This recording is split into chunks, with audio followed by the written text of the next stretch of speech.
Hey there, Dave Paulides, Canine Missing Project, copyrighted edition for our video channel. And Huck TV is on the air. And our executive producer is here to tell you that everything is running smoothly in the Huck studios.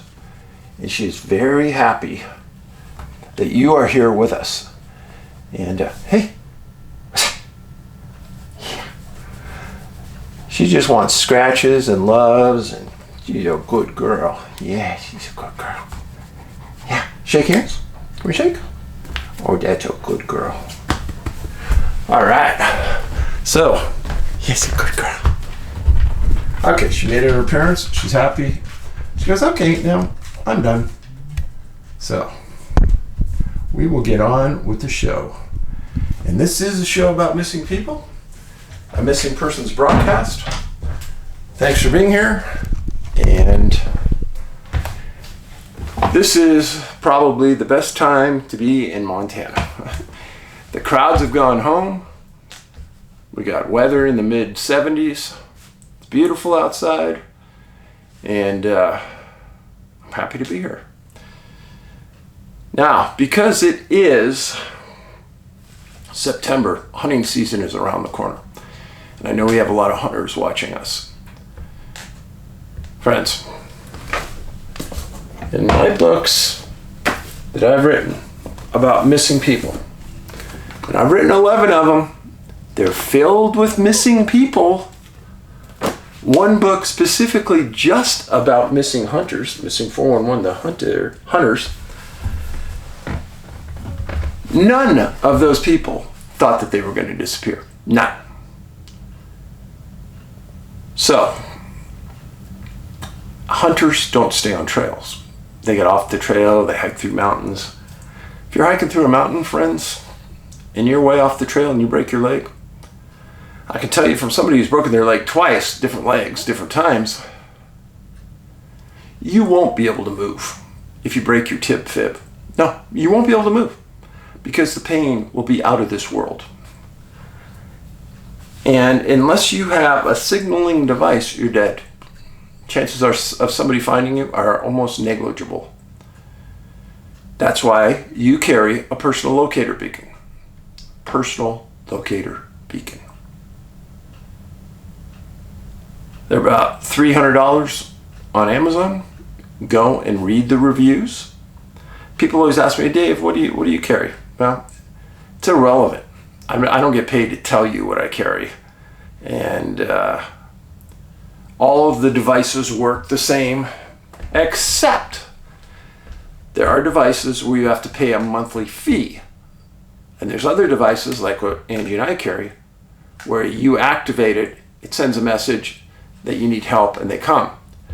But the monthly fee devices, when you're out on the trail, they'll send a message every 10 minutes to somebody back home who's monitoring your activity. We don't need that, so we don't have that. And I try to stay away from monthly fees. So my device is a one-time purchase. We both carry one. And the best gift as a parent or a relative that you know of somebody who goes into the wild, the best gift you can get them is a personal locator beacon. I think it's completely insane for anybody to go into the woods that doesn't have one. Sorry, I just think it is. And if anyone wants to argue that point with me, I'll be glad to discuss it. Glad. And I can name you thousands of examples where they've saved lives. Boats, ships, hikers, you name it. They're a phenomenal instrument to have. About the size of a cell phone. One of those old folding type of cell phones. They're about that size.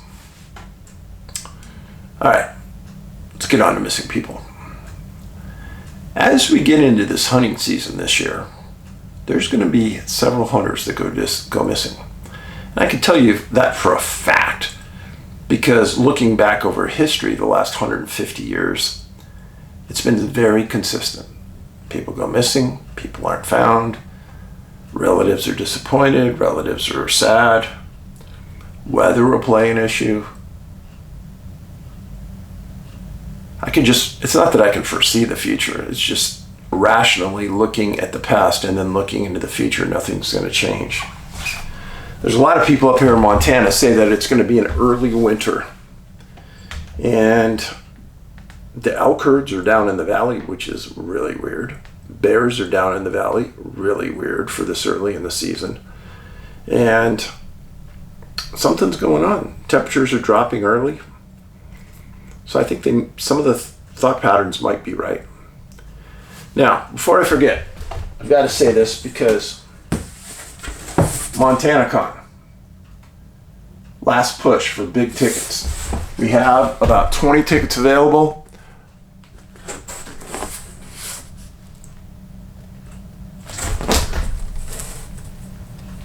Here's some of the speakers that are going to be there. A world-class lineup of speakers. World-class. October 8th, Red Lion Hotel, Kalispell. There's our QR code. Put your phone over it, freeze frame that, and you can buy your tickets there. October 8th is available. Red Lion Hotel, Kalispell. All those speakers will be there. I'll be there. Angie will be there. And we want you to be there. If you're in Montana, there's no Montana, Idaho, Washington, no excuse not to be there. There's no venue in the world in those 3 states that's going to have speakers like this. Fact. UFOs, Bigfoot, Vortex, everything will be discussed. So please be there. Now, and we don't have a lot of tickets left, which is a good thing. On to missing people.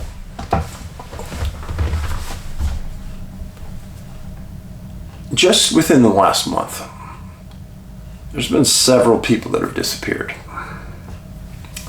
And we will discuss them. And I appreciate you sending me the information about the people. Because sometimes missing people doesn't get the top headlines around the world. So unless you're sending it to me, I may not even know about it. Send your questions, emails, etc. to Can-Am Missing Project. Our email is Can-Am Missing, like Canadian American, Can-Am Missing at yahoo.com. Send me an email there too. Still interested in your stories from the woods. The first case that we're going to talk about is a missing dentist. Dr. Steve Keller, 76 years old, missing September 2nd, 2023. Now you're going to think, oh, 76 years old, he must be old, decrepit. Incorrect. This man was in phenomenal shape. No health issues. He disappeared in the Wind River Range in Wyoming. A range I know very well. This is Dr. Keller, a very, very in-shape, smart man. He's a retired dentist from Palo Alto, California, right around Stanford University. He attended Georgetown University, and he lived in Mountain View, and he had another home in Sandy, Utah. He was considered an expert outdoorsman by his friends and family, and he was also considered to be very tough. No health issues, part of the family. Now, why is that important? A lot of times people on a trail, some people get dehydrated quickly. Some people may have bad hips, bad joints, and throw a knee, something, and that's going to curtail them. Not this man. Now, he went into the Wind River Range in Wyoming. That's a place that is very, very dangerous. So here's the map. It's a place called Pinedale, Wyoming. Been there several times. All of this, I'm going to give you a real close up here. Look at all the blue. This is all water. This is upper elevation, no trees. It's quite a distance from the trailhead to where he disappeared, and we're going to talk about that in a second. To get to his location where he disappeared, quite a hike.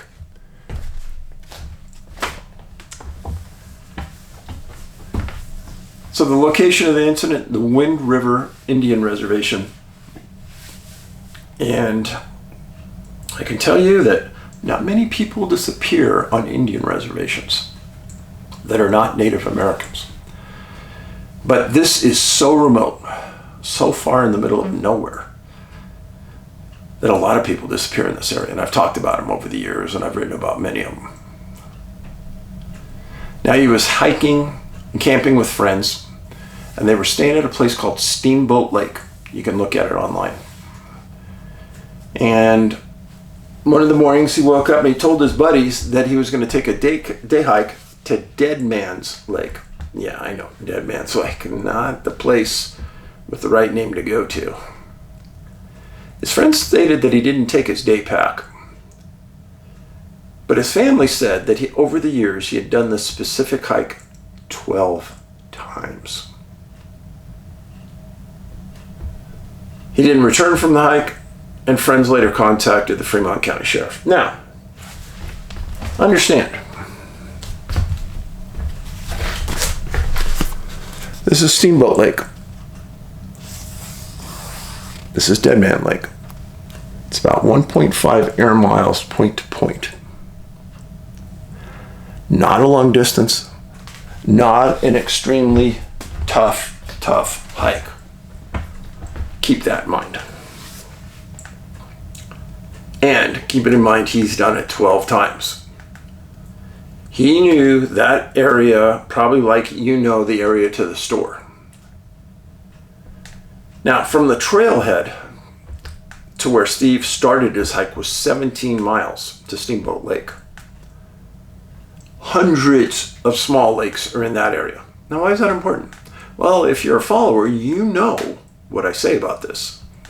In an area with that much water and that many lakes, people disappear way more than in areas with just a few lakes. That's why water is important. Now, for Steve's friends to be able to call Fremont County Sheriff's on September 2nd at 4:30, they had to have had a sat phone. Didn't say anything about it, but they had to have, because there's no other way. So they call the sheriff, say their friend's missing, they need help. I applaud Fremont County Sheriff for their response. And I don't do this a lot. But on September 3rd, search and rescue crews were inserted into that lake area where Steve disappeared. And they were inserted by Wyoming National Guard helos. And it was a joint effort by Tribal Fish and Game and Fremont Sheriffs, which meant that Fremont contacted the Fish and Game and said, hey, we need help on this. This is in your property. Can you help us? Well, what happened is that very late the following day, thunderstorms moved into the area and they grounded all air operations, which restricted searching to just the group that was in. Well, that first group that went in also included a canine. So they were on the scent trail before bad weather moved in. But here's what happened. They quickly lost the scent trail, which again makes no sense. I've told you this hundreds of times. Well, the weather clears on September 6th, and more people are placed. A group of canines are placed. 16 people went in this time. Nothing's being found. September 7th, more searchers are inserted and placed by Wyoming National Guard. People at the beginning of the trailhead, deputies were there stopping and questioning people. Had you seen Steve? Showing him the photo, placing posters up, trying to get a handle on where he might be. Did he walk out by accident? It doesn't seem rational, and he didn't, but you got to cover all your bases. Making sure the cars are still there. And they also interviewed the people he was with, and they're looking to get a profile of Steve. In that, and it's a questionnaire that all searchers fill out. his name, his age, his medical disabilities, the medications he may be taking, his ability. Was he a good hiker? Obviously, he hiked in 17 miles. He's pretty good. Did he have stamina? Had he drank any alcohol recently? Had he been taking any drugs or narcotics? No. Had he been fully aware of his surroundings? Did he have any early signs of dementia? These are the kind of questions, and then they build that profile about how far he'd go. Well, I'm sure that his friend said, well, he's not going to go anywhere other than where he told us he was going, right? Just explaining search and rescue procedure. Well, the National Guard kept working, kept bringing people in multiple days, and they got assistance on top of all this from Shoshone and the Arapaho Fish and Game biologists and team. This went on for 11 days. And eventually, the Fremont County Sheriff terminated the search for Steve because of a lack of area to search. What I mean by that, they were on the search the day after Steve disappeared. The area where he disappeared is wide open. There's no trees, there's no ground cover.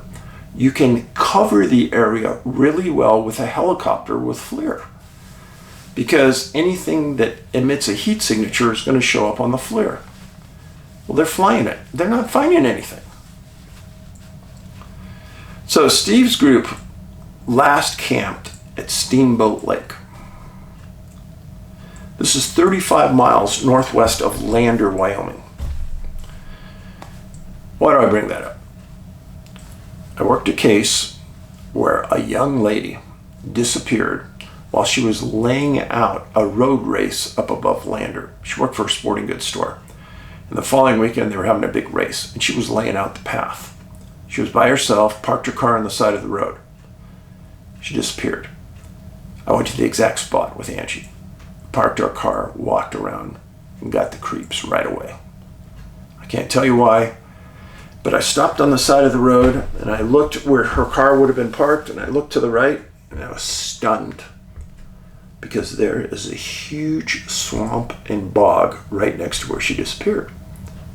And why is that important? A lot of people disappear near swamps, bogs, and water. So I said, Angie, let's drive around a bit and see if we can find a way into this thing. And we did. One road went about 1.5 miles, maybe a mile to 1.5 miles to the end of the bog. Stop our car, get out. Even got more creepy. At the end of the swamp and the bog, there's a downhill area that goes down to a river down below in this valley. But we're still at the end of this road surrounded by bogs and swamps. So I told Angie, I said, hey, Native American once said that if you really want to find someone, clap your hands very loud, boom, boom, cupped, and see what happens. I did that. The response was really scary. We're standing on one side of our car. I clap twice as loud as I can. And from that river area, boggy area, comes this sound of 100 elk, elephant, animals stampeding towards us. Unmistakable. I'm looking out there and I'm waiting to see dust and things coming up, trees moving, nothing but this horrendous sound. We stood around behind our car, each had guns, had our guns in our hand. We don't know what's coming out. Went on for 20, 30 seconds, and then it abruptly just, boom, stopped. This is in the area where that young lady disappeared. I can't explain what that was. It's never happened since. That was the only time it did happen. But I was blown away it happened in this spot. Now, there's a big... We were on the eastern side of the range where Steve Keller disappeared. And there's a lot of big mountains between us and him, but it was in that same area. And there's been a lot of people that have disappeared in that Wind River range. Fact. Now, where he disappeared, the elevation was about 10,000 feet. Everybody said Steve taking day hikes, not unusual at all. The unusual part is this range. High elevation, no trees above timberline, no scent trail, water everywhere, and weather inhibited the search. He was not carrying a personal locator beacon. How many times do I have to say this? If you're a loved one, if you care about somebody, you give them a personal locator beacon. How many people would be saved if they were carrying it? Well, you can look at the thousands of cases online, and many of these companies that sell these devices have these exact events online. And they happen all the time. So any thoughts that they don't work, ridiculous. They work. Now, maybe in these certain incidents, like I talked about missing 411, the UFO connection, maybe they don't always work. But they're worth having because 99.9% of the time they do. Dr. Steve Keller, they gave up the search. He may never be found. His family's distraught. I have great compassion for that. I wish I had some answers to give you about what happened, but I got nothing. And I'm very sad about that. So, the next case, wish I had a picture for you, but I do not. Next case happened in Wisconsin. And it involved a man named Peter Anderson, 40 years old, missing September 17th, 1905. This is one of the strangest cases I've investigated as far as twists and turns and no logic to what happened. He lived 7 miles south of Ladysmith, the city. Here's a map. Ladysmith's right here. All of this is a current map. All of this is wide open country. So can you imagine in 1905 how wild it is? Yeah, it's still wide open. This is about the area of his residence. You got it? He was married, had 4 kids. He was a farmer. Lived about 7 miles south of Ladysmith. Now, 3 years earlier, he had moved from Milwaukee, where he was a molder. And he found this piece of property, moved down south of Ladysmith, and he immediately started building a really nice house for he and his family. And just prior to September 17th, 1905, he had just completed the house. Farm was doing well, family doing well, house completed, everything was going right.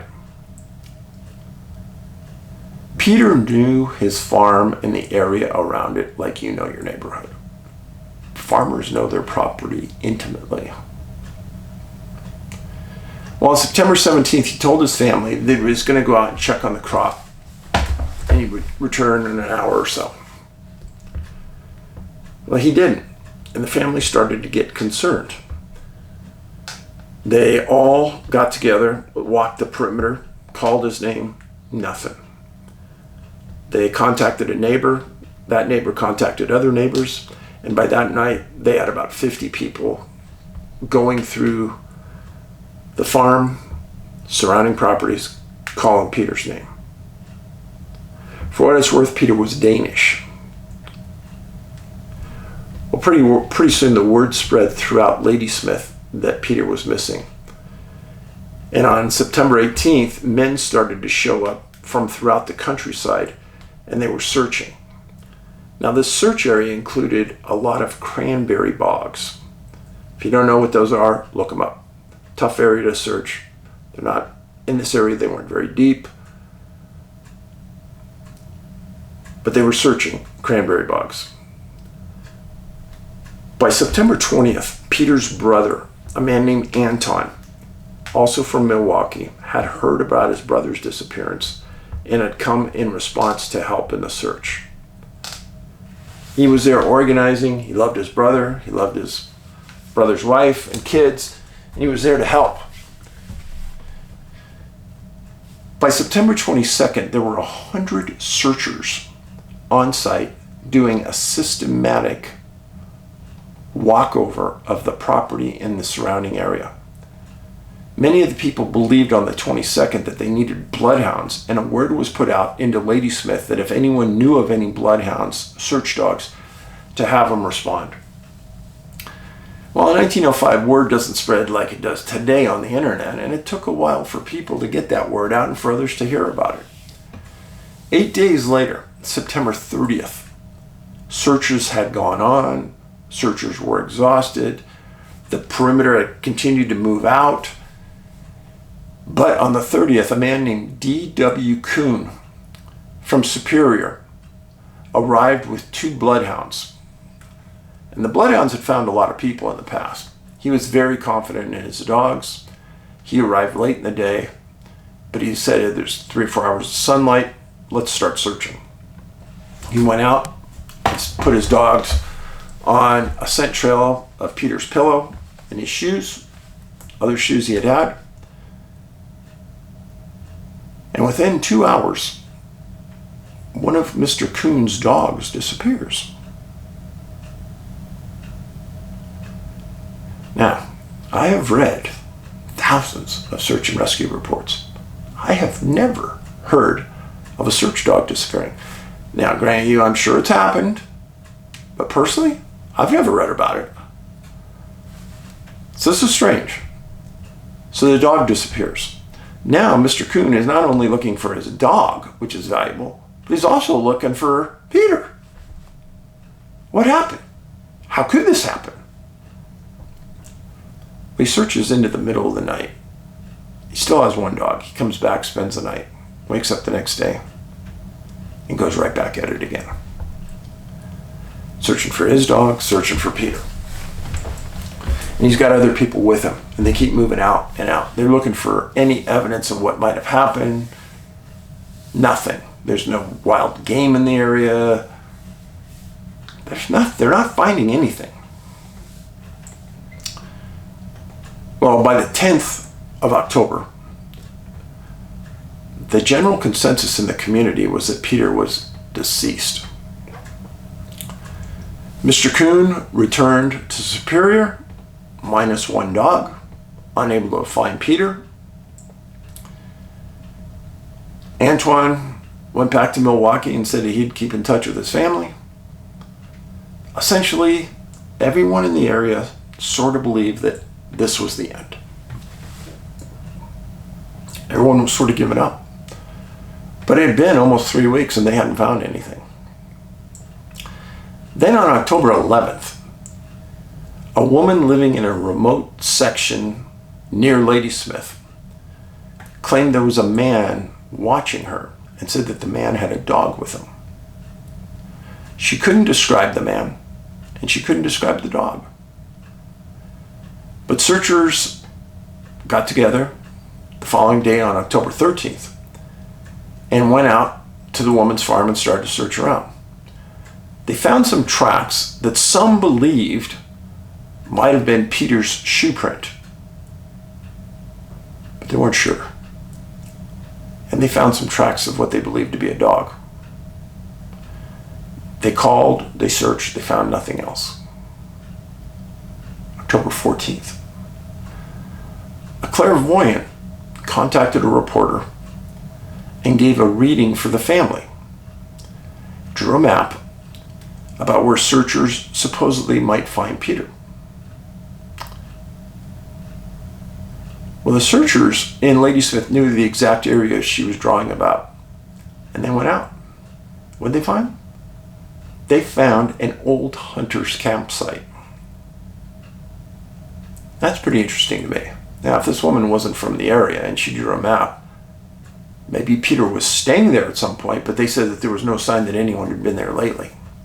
So, they searched the area for half a day. Couldn't find any tracks, couldn't find anything new. There was no new fire in the pit. They gave up. That was on October 14th. Clairvoyant didn't give any more readings.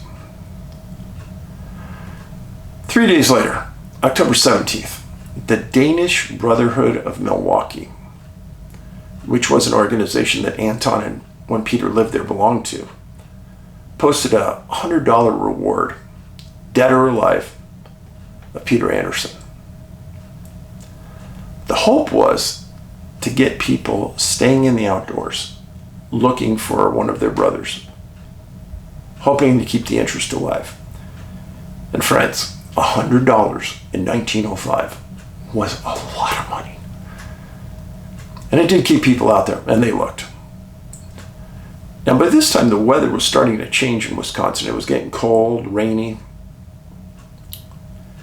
And the newspaper came out with some theories about what might have happened to Peter. Now, one of the thoughts was that he went insane, and he would stay out in the swamps, rain and cold. You got to be really insane to do that, because hypothermia will set in. But there's one big problem with that.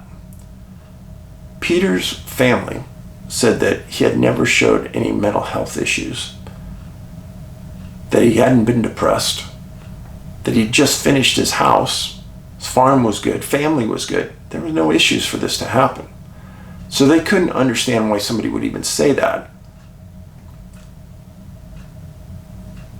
Theory 2 is that he walked out and died somewhere. Couldn't explain a lot of things, but neither could really any good theory. Now, the missing bloodhound. That one bothered me. Something happened. Bloodhounds just don't come back. They do come back. They're trained to come back. So the idea that it just ran off, not logical, not feasible. Either it was killed and somebody took it for meat, or something else happened. I'm sorry. There were other searches in 1906, the following year. They never found anything. Now, in 1905, when your family owns a farm, I can't even begin to explain to you how dependent that family is on Peter. Dependent for food, money, tilling the grounds. Mrs. Anderson had 4 people to take care of, 4 little people, their family. How that family managed without Peter at home, I have no idea. It was a devastating blow to the Anderson family. And I cannot explain to you what happened to Peter Anderson. I thought about this case a lot. And the main things about it that are odd, that Peter walked away from his family, that thought. That a dog disappeared in the search, that's odd. That they never found any evidence of him, that's odd. That a woman saw a quote-unquote man and a dog hinking around her property, that's odd. That's why I brought this case to you. It's very strange. So in the meantime, take care of yourself. Take care of your family. Be nice to people. You see somebody at the store, at the post office, be kind. Donate something to the local food kitchen if you can. And volunteer your time to a rescue mission, food shelter, or another thing I have that I always think about is helping stray animals and non-kill shelters and kill shelters adopt their dogs. Help them. I have a relative in our family that does this, and I greatly believe in it. Those dogs that are rescued, if they're later adopted, become the most loyal canines in the world, and they will do so much for your mental health. Trust me. You be safe. Take care of yourself. Paulides out.